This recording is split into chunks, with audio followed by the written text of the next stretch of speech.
Hello, welcome back to my channel. তো দুদিন আগে গিয়েছিল ঝুলনঝাটা, তোমরা সবাই জানো। আমি জানি যে ভিডিওটা পোস্ট করতে একটু দেরি হয়ে গেছে। তো সেদিন ঝুলনঝাটাতে ইস্কনের মধ্যে গিয়েছিলাম।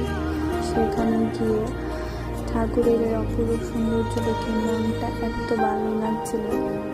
কথা হয়েছে যে আমি অনেক বছর আছে যে ঝুলনযাত্রা দেখিনি বা ঝুলনযাত্রাতে আসেনি। তো সেদিনকে গিয়ে অনেক ভালো লাগছিল, সবাই অনেক আনন্দ করছিল, অনেক নৃত্য করছিল।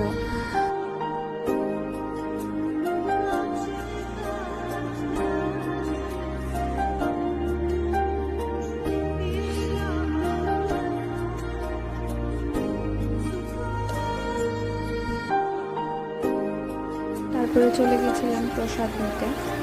তো আমি প্রথমবার যে ইস্কনে বসে প্রসাদ নিয়েছিলাম, কারণ এর আগে যতবারই